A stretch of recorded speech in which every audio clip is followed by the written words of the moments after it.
दोस्तों आज इंडिया के अंदर करोड़ों गवर्नमेंट जॉब एस्पिरेंट एक अच्छी गवर्नमेंट जॉब लेने के लिए जी जान से मेहनत कर रहे हैं। उन्हें ज्यादा कुछ नहीं चाहिए तो बस एक गवर्नमेंट जॉब अपॉर्चुनिटी जिसके लिए वो जी जान से मेहनत करके अपना ये वाला ड्रीम जल्दी से जल्दी पूरा कर सके।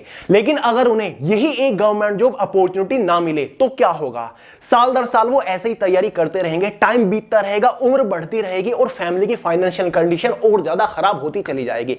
और दोस्तों आज इंडिया के अंदर मैक्सिमम एस्पिरेंट्स इसी गंभीर सिचुएशन से गुजर रहे हैं। और ये हो क्यों रहा है? क्योंकि गवर्नमेंट स्टूडेंट्स के साथ ये गेम खेल रही है और आने वाले टाइम में सिचुएशन और भी ज्यादा खराब होने वाली है। गवर्नमेंट जॉब्स की हालत और भी ज्यादा खराब हो सकती है। ये मैं किस बेसिस पर कह रहा हूं, पूरा डेटा आपको दिखाने वाला हूं कि गवर्नमेंट जॉब्स के नाम पर स्टूडेंट्स को कैसे पागल बनाया जा रहा है। और दोस्तों आपको यह भी बताऊंगा कि इस टफ सिचुएशन में कैसे आप अपना फ्यूचर सिक्योर कर सकते हैं, कैसे आप इस गंभीर सिचुएशन से लड़के एक अच्छी गवर्नमेंट जॉब उठा सकते हैं, अपना सपना पूरा कर सकते हैं। इसका भी एक सॉल्यूशन देने की कोशिश करूंगा। मैं आपको डिमोटिवेट नहीं कर रहा हूं बल्कि अवेयर कर रहा हूं कि सिचुएशन और कितनी गंभीर हो सकती है और इस सिचुएशन से कैसे लड़ा जाए उसका सॉल्यूशन देने वाला हूं। और दोस्तों अगर सॉल्यूशंस पसंद आए शेयर जरूर कर दीजिएगा, क्योंकि हर कोई सिचुएशन के बारे में बात जरूर करता है लेकिन सॉल्यूशन बहुत कम लोग देते हैं। तो चलिए दोस्तों, इस बार जो सबसे बड़ी चीज नोटिस हुई है और जिसने स्टूडेंट्स को सबसे ज्यादा परेशान किया है वो है डिक्रीजिंग ऑफ वैकेंसीज, यानी कि गवर्नमेंट जॉब्स में वैकेंसीज कॉन्स्टेंटली घट रही हैं। सबसे बड़े एग्जांपल आपको देता हूं दोस्तों, एसएससी तो इंडिया का सबसे बड़ा रिक्रूटमेंट बोर्ड है। यहां पर देखिए गवर्नमेंट ने कैसे पागल बनाया है स्टूडेंट्स को। एसएससी सीएचएसएल 12 पास वालों की इकलौती उम्मीद 2022 के अंदर इस पोस्ट के ऊपर टोटल वैकेंसी 3242 निकली। हालांकि पहले वैकेंसी 4500 थी लेकिन फॉर्म अप्लाई होते ही वैकेंसीज को घटा दिया गया, जो कि सबसे बड़ा गेम था। चलो इस वैकेंसी से स्टूडेंट संतुष्ट थे कि कुछ अच्छी खासी वैकेंसी तो है, लेकिन उसके बाद 2023 में क्या हुआ? वैकेंसीज आधे से भी कम कर दी गई, यानी कि केवल इस बार 1600 ही वैकेंसी निकाली गई। और कंपटीशन अगर आप देखोगे 2022 में भी 32 लाख प्लस कैंडिडेट्स ने फॉर्म अप्लाई किया, 2023 में भी 32 लाख प्लस कैंडिडेट ने फॉर्म अप्लाई किया, यानी कि अगले साल भी फॉर्म अप्लाई करने वाले कैंडिडेट्स की संख्या उतनी की उतनी, लेकिन वैकेंसी इस बार बहुत ही कम, जिसकी वजह से एक नेक्स्ट लेवल का कंपटीशन यहां पर देखने को मिलेगा। कट ऑफ क्या आ जाएगी पता नहीं, कितने कैंडिडेट्स को मौका मिलेगा किसी को कुछ नहीं पता। बस ये बोला गया था कि 2023 दिसंबर तक हम 10 लाख कैंडिडेट्स को सिलेक्शन देंगे, लेकिन ये नहीं बोला गया था कि जो 4-4 5-5 साल से वैकेंसी पेंडिंग है उन्हीं कैंडिडेट्स को हम ज्वाइनिंग लेटर बांटेंगे। तो ये बहुत बड़ा गेम था। दूसरी वैकेंसीज देख लीजिए, एसएससी एमटीएस 2022 में 12530 वैकेंसी निकाली गई, स्टूडेंट्स खुश। उसके बाद नेक्स्ट ईयर 2023 में 1558 वैकेंसी निकाली गई और कंपटीशन उससे भी ज्यादा हो गया यहां पर भी, क्योंकि फॉर्म अप्लाई करने वाले कैंडिडेट्स उतने ही थे। एसएससी सीपीओ उठा के देख लीजिए, 2022 में 4300 वैकेंसी थी, लेकिन इस बार 23 में 1876 वैकेंसी रह गई। एसएससी स्टेनोग्राफर 2022 में 3960 वैकेंसी थी, 23 में 1207 ही वैकेंसी रह गई। एसएससी जेई देख लीजिए, 2798 वैकेंसी थी 2022 में, 23 में 1324 वैकेंसी रह गई। एसएससी सीजीएल गवर्नमेंट की सबसे बड़ी बेवकूफी मैं इसको मानता हूं।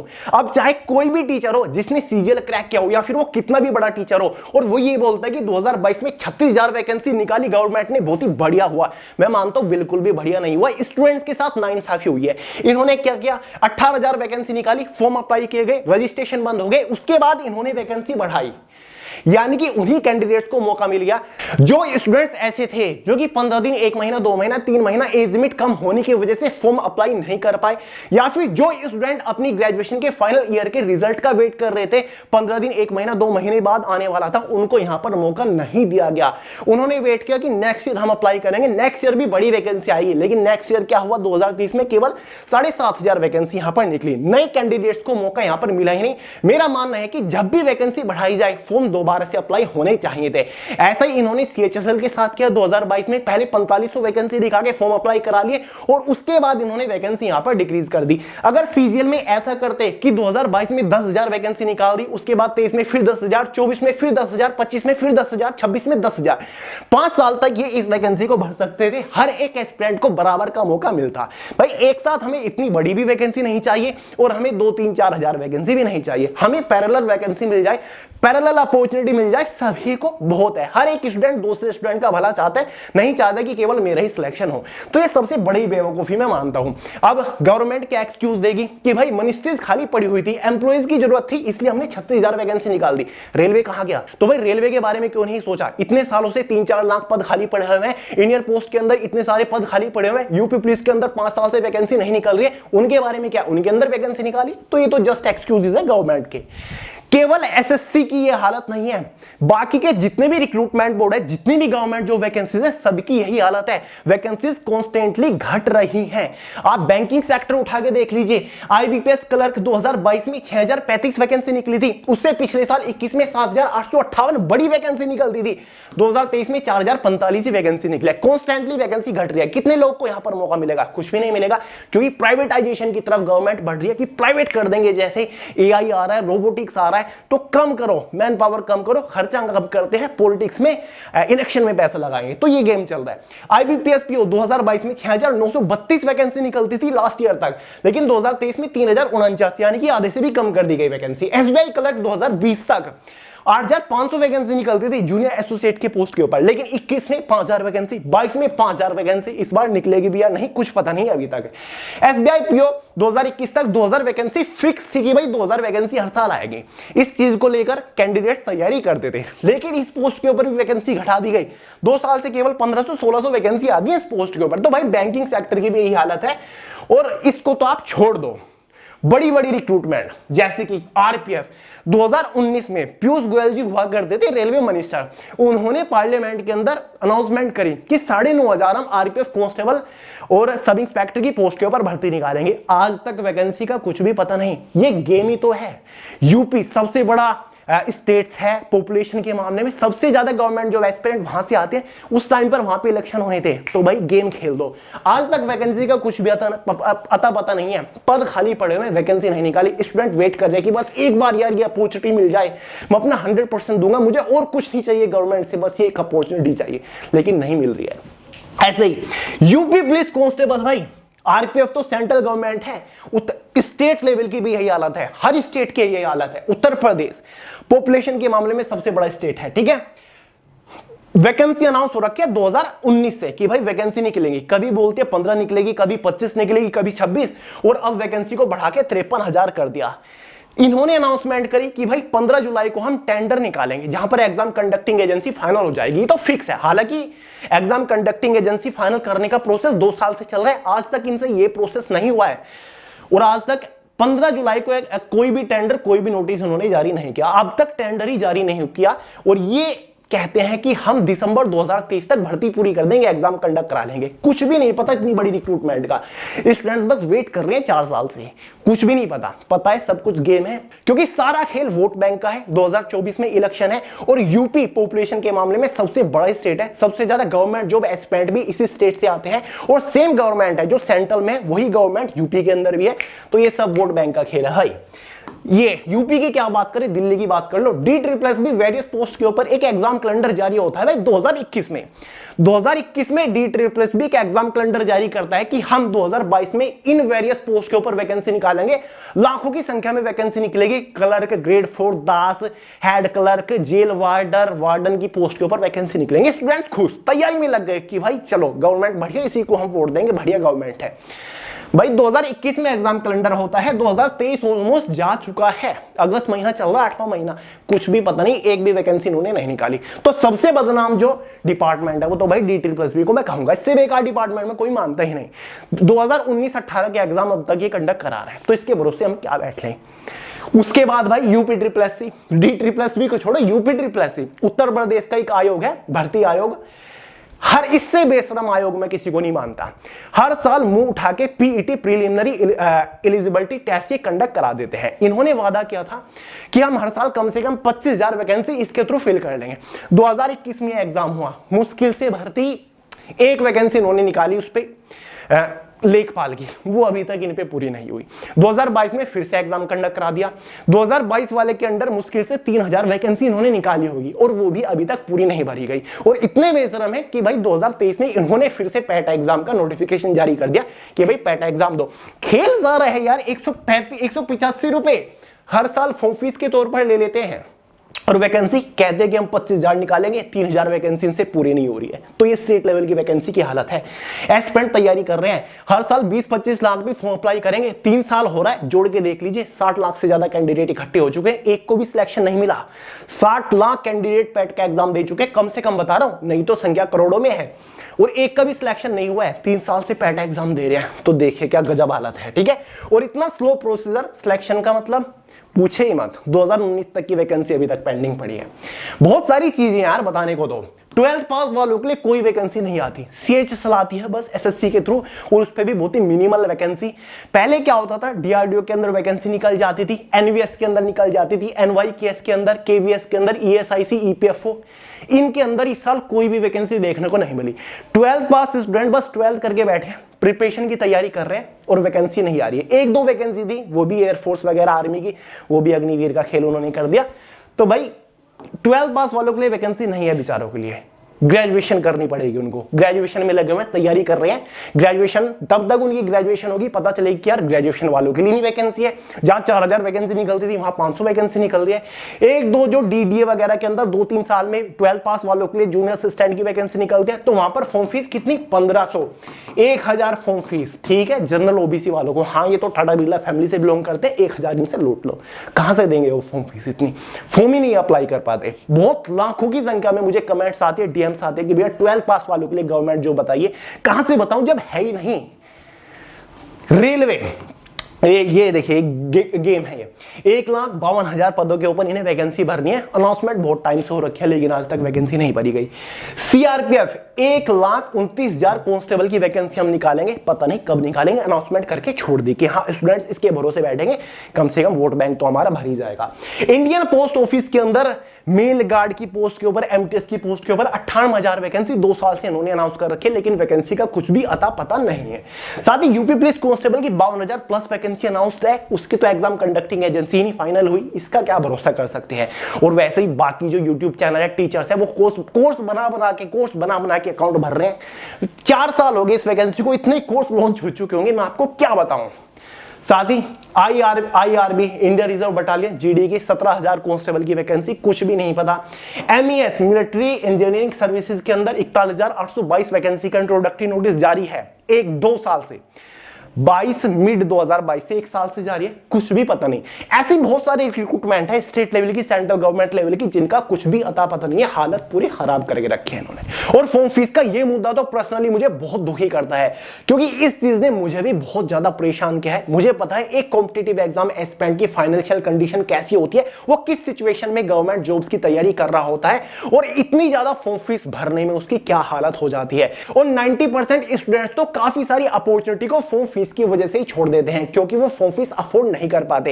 एक जगह जनरल OBC के लिए 1000 रुपए रखे जाते हैं, ST SC के लिए कोई भी फॉर्म फीस नहीं रखी जाती, जो कि बहुत ज्यादा दुखी करता है। जनरल OBC के लिए फॉर्म फीस रखो, लेकिन यार इतनी रखो कि एक कॉम्पिटिटिव एग्जाम एस्पिरेंट उसको अफोर्ड कर सके, फॉर्म अप्लाई कर सके, जी जान से मेहनत कर सके और अपना ड्रीम पूरा कर सके। देखिए दोस्तों, डिस्कस करने को तो ऐसे बहुत सारे मुद्दे हैं, लेकिन आप समझदार हो, खुद ही जानते हो, क्योंकि आप एक गवर्नमेंट जॉब एस्पिरेंट है, आप इसको खुद भुगत रहे हो। लेकिन दुख सबसे ज्यादा तब होता है जब जानबूझकर गवर्नमेंट इसको नजरअंदाज करते, इसको इग्नोर करती है। पार्लियामेंट में नॉन कॉन्फिडेंस मोशन की चर्चा की जाएगी, उसके बारे में सब बोलेंगे, सबको सुना जाएगा, उस मुद्दे को अच्छे से उछाला जाएगा। विपक्ष भी उसके रेस्पॉन्स में अच्छे से तैयारी के साथ जवाब देता है कि हमने क्या किया, हमारी सरकार में क्या हो रहा है, हमने कितने बड़े बड़े काम किए, तुम्हारी सरकार में क्या हुआ था, तुमने क्या घोटाले किए, तुमने ये काम नहीं किया, हमने ये काम किया है, हमने HAL को कहां पहुंचा दिया। लेकिन इस मुद्दे का क्या, इसके बारे में कोई नहीं बोल रहा, केवल पॉलिटिक्स चल रही है। ठीक है, आपस में लड़ रहे हैं। ठीक है, इस बार हमें बनना है, इस बार हमें बनना है। लेकिन दोस्तों यार चलिए, कोई नहीं सुन रहा है, लेकिन इस सिचुएशन का सॉल्यूशन मैं आपको देता हूं कि आप क्या कर सकते हैं as a government job aspirant. आप क्या कर सकते हैं सिचुएशन से लड़ने के लिए। सबसे पहली चीज, प्रिपेयर योर सेल्फ 100%, खुद को 100% प्रिपेयर कर लीजिए। कोई भी गवर्नमेंट जॉब हो, कोई भी एग्जाम हो, कैसी भी सिचुएशन है, आपको पहले खुद को 100% प्रिपेयर रखना है। ये नहीं कि भाई जब भर्ती निकलेगी, जब नोटिफिकेशन निकलेगा, जब फॉर्म स्टार्ट होंगे, मैं तो तभी तैयारी शुरू करूंगा। खुद को हमेशा 100% प्रिपेयर रहिए। वैकेंसी चाहे कभी भी आए, कभी भी नोटिफिकेशन निकले, वैकेंसी चाहे ज्यादा हो या फिर कितनी भी कम हो, आपको तो 100% फोड़ने के लिए खुद को तैयार रखना है। खुद को इतना बारीक को सटीक तरीके से तैयार करिए, फिर चाहे टारगेट साइज में कितना भी छोटा क्यों ना हो उसको भी आप जबरदस्त तरीके से फोड़ सको। दूसरी चीज, ग्रैब एवरी सिंगल अपॉर्चुनिटी। जितनी भी अपॉर्चुनिटी आपको दिखती है सभी को झपटिए, सभी को ग्रैब करिए। ये नहीं कि भाई यूपी पुलिस कांस्टेबल की जब वैकेंसी आएगी मैं तो उसी के लिए तैयारी करूंगा, मुझे तो वही फॉर्म अप्लाई करना है, मैं तो केवल आरपीएफ कांस्टेबल एसआई की ही तैयारी करूंगा और कोई एग्जाम मैं नहीं दूंगा। उधर एसएससी सीएचएसएल की अपॉर्चुनिटी निकली हुई है, इसको आप इग्नोर कर रहे हो।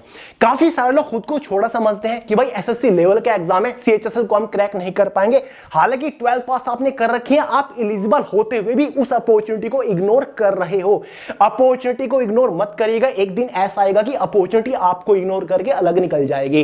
देखिए दोस्तों, अगर आपको टफ कंपटीशन लग रहा है तो खुद को बारीकी से तैयार करिए, खुद को परखिए, इतना शार्प खुद को बना लीजिए, फिर चाहे कितनी भी बड़ी चट्टान हो ना आप उसको फोड़ सको। तो भाई पहले खुद के ऊपर बिलीव रखिए, कॉन्फिडेंस लेकर आइए, अपनी मेहनत के ऊपर विश्वास रखिए कि क्या हुआ एसएससी सीएचएसएल है, एसएससी सीजीएल है, मैं इतनी मेहनत करूंगा 3-4 महीने के अंदर ही कि एग्जाम को हाईएस्ट स्कोर के साथ क्रैक करूंगा, चाहे मुझे डेली 10, 12, 14 घंटे ही क्यों ना पढ़ना पड़े, मैं पीछे नहीं हटूंगा, मैं एग्जाम को क्रैक करके आऊंगा। तो भाई ऐसा बनिए, ठीक है। नेक्स्ट है, और हर एक सिंगल अपॉर्चुनिटी को ग्रैब करने की कोशिश करिए, क्योंकि आने वाली सिचुएशन और भी खराब हो सकती है। तो जितनी भी अपॉर्चुनिटी निकलती है, चाहे वो कोई भी डिपार्टमेंट हो, अगर आपको एक अच्छी गवर्नमेंट जॉब अपॉर्चुनिटी चाहिए तो उसके लिए तैयारी करिए, उस एग्जाम को दीजिए, फॉर्म अप्लाई करिए। लर्न न्यू स्किल, जितना ज्यादा हो सके नई नई स्किल सीखिए। मैंने काफी सारे लोगों में नोटिस किया है 12th पास कर रखी है, यूपी पुलिस कांस्टेबल की तैयारी कर रहे हैं, सीएचएसएल के लिए इसलिए तैयारी नहीं कर रहे हैं क्योंकि भाई टाइपिंग हमें नहीं आती। उधर मान के चलिए सीआईएसएफ हेड कांस्टेबल मनिस्टल की वैकेंसी निकली है 12th पास वालों के लिए, उसके लिए भी इसलिए अप्लाई नहीं कर रहे हैं क्योंकि हमें टाइपिंग नहीं आती। 12th पास वालों के लिए स्टेनोग्राफर भी होती है, हमें स्टेनोग्राफी नहीं आती, शॉर्ट हैंड नहीं आती, इसलिए हम अप्लाई नहीं कर सकते। तो भाई जितना ज्यादा हो सके ना स्किल सीखिए, केवल टाइपिंग ही नहीं, स्टेनोग्राफी भी नहीं, जितने भी स्किल्स हो सकते हैं जिनमें आप इंटरेस्टेड हो उतने ज्यादा स्किल्स डेवलप करने की कोशिश करिए। जरूरी नहीं कि गवर्नमेंट जॉब में, प्राइवेट सेक्टर्स में भी स्किल्स के बेसिस पर आपको काफी बढ़िया पोस्ट मिल सकती है। तो भाई स्किल्स डेवलप करने के पीछे भी लगते रहिए, ठीक है, तैयारी करने के साथ साथ। कंप्लीट योर क्वालिफिकेशन, अपनी क्वालिफिकेशन जरूर कंप्लीट करिए। मैंने नोटिस किया है 12th के बाद गवर्नमेंट जॉब लेने की दौड़ में लग जाते हैं, ग्रेजुएशन छोड़ देते हैं कि 1 साल 2 साल ड्रॉप दे देता हूं, पहले गवर्नमेंट जॉब की तैयारी कर लेता हूं। ये गलती बिल्कुल भी नहीं करनी। आने वाले टाइम में ऐसा होगा कि 10 पास 12 पास वालों के लिए आपको गवर्नमेंट जॉब देखने को नहीं मिलेगी। तो भाई ग्रेजुएशन तो कम से कम मस्ट हो ही गई है, ग्रेजुएशन करिए। जिस फील्ड में आपको इंटरेस्ट है, 12th आपने कॉमर्स से की है तो बीकॉम वगैरह करिए, आपको बीसीए में इंटरेस्ट है, बीए में, जिसमें भी इंटरेस्ट है, कम से कम अपनी क्वालिफिकेशन तो पूरी करिए, क्वालिफिकेशन के ऊपर भी फोकस करिए और साथ ही अपनी कॉम्पिटिटिव एग्जाम की तैयारी भी करिए।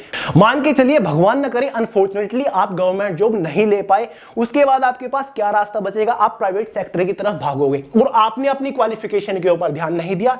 भले आपने 3-4-5 साल कॉम्पिटिटिव एग्जाम की तैयारी करी हो, वो वहां पर आपसे कोई नहीं पूछेगा, आपकी क्वालिफिकेशन देखी जाएगी, आपके स्किल्स देखे जाएंगे कि आपके पास सर्टिफिकेशन कितना भरा हुआ है, आपका रिज्यूमे कितना भरा हुआ है, तो वहां पर आपको वो दिखाना होगा। तो वही साथ साथ बेस्ट के सिनेरियो और वर्स्ट के सिनेरियो दोनों सोचिए कि गवर्नमेंट जॉब क्रैक कर ली तो क्या होगा, और अनफॉर्चुनेटली ना हो पाई तो मैं क्या कर सकता हूं, तो उसके बारे में भी सोचिए।